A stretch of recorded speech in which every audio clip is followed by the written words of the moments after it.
Tendencias globales con Cristina Fontaro. Hola, Cristina. Hola Luis, hola a todos, buenos días.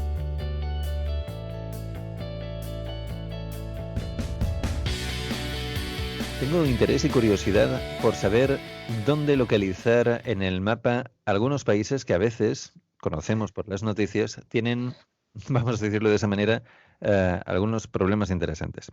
Es el caso, por ejemplo, de Birmania, que no se llama Birmania, o mejor dicho, está mejor dicho decir que es Myanmar, y donde últimamente ha habido un golpe de Estado. Bueno, los militares han cogido por la fuerza las riendas del país y hoy queríamos un poco hablar de eso, ¿no?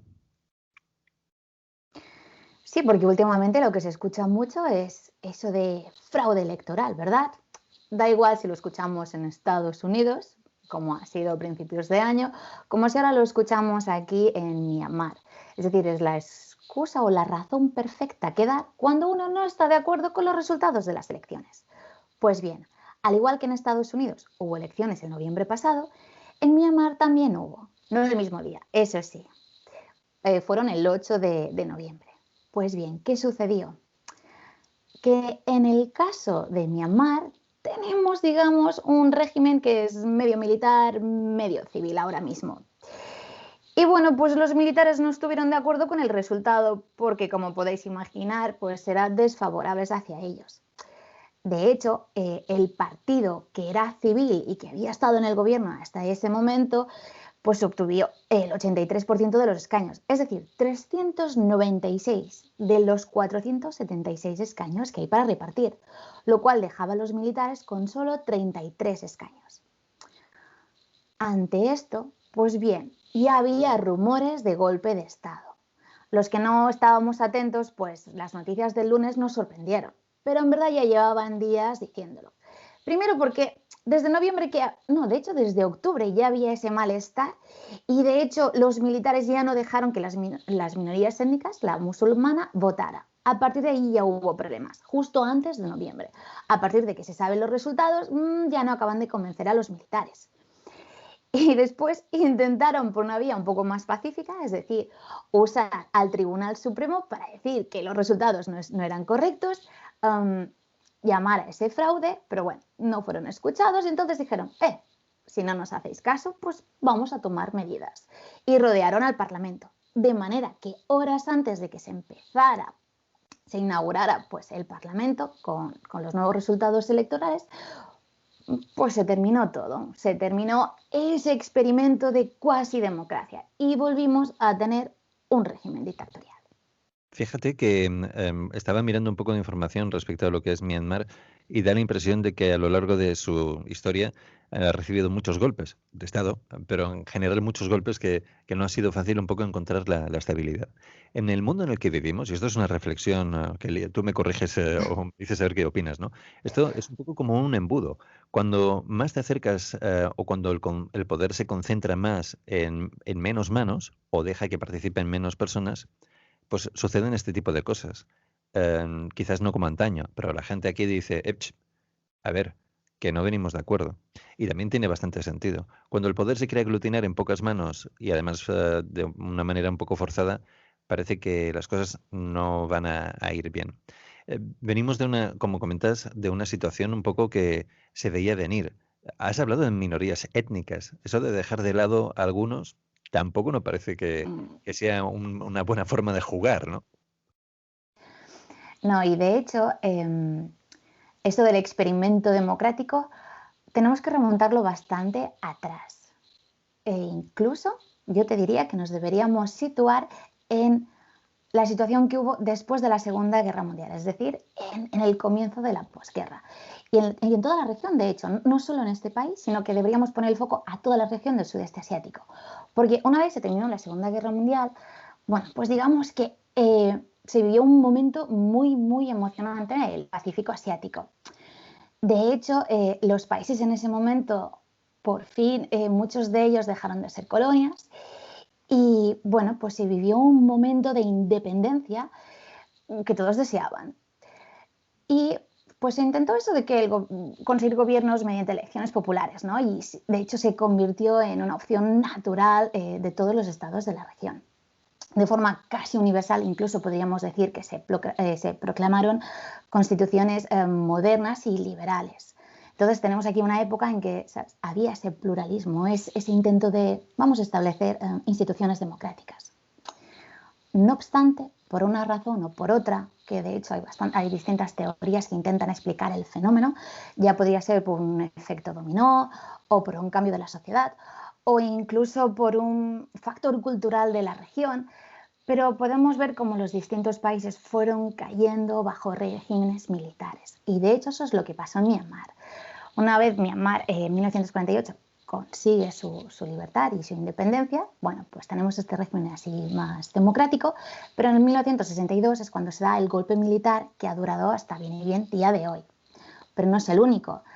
De hecho, podemos hablar de Indonesia, podemos hablar de Japón, de Corea, de Malasia, Filipinas, incluso de Singapur. De hecho, cuando se dice que en esta región hay regímenes militares, ¿no?, por todas partes, ¿no?, podríamos incluso dividirlos en 3 tipos distintos. Myanmar, por ejemplo, cae, digamos, bajo lo que sería un régimen militar, es decir, un gobierno reclamado, organizado e impuesto por los militares, ¿no? Mientras, por ejemplo, también se daría un gobierno de dominio militar, es decir, un gobierno significativamente influenciado y controlado por los militares. Este sería el caso de Corea del Sur desde los años 60 a los 80, Indonesia bajo Suharto y Filipinas bajo Marcos. Y después también estaría lo que es un estado militar. Eso sería el Japón imperialista de los años 30 del siglo pasado. Es decir, que las estructuras militares llegan incluso a concebir lo que son las estructuras del gobierno. Bien, pues si sabemos que desde los años 60 tenemos un régimen militar en el país, pues bien, a partir del 2011 es cuando se decide de, bueno, vamos a hacer esa transición hacia unas estructuras, hacia un juego más democrático.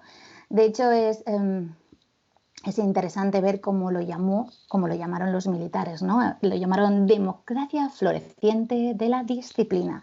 Es decir, sí, están haciendo una democracia, pero bajo mucho, mucho control. ¿Qué pasa? Que en el 2015, cuando tenemos las primeras elecciones, estas, digamos, las del 2020 fueron las segundas, medianamente libres, aquí el poder civil pues empieza pues a ser elegido por el pueblo. Entonces los generales, los militares dicen, ok, lo aceptamos, os cedemos parte del poder, pero hay que tener muy presente que ellos seguían controlando las estructuras.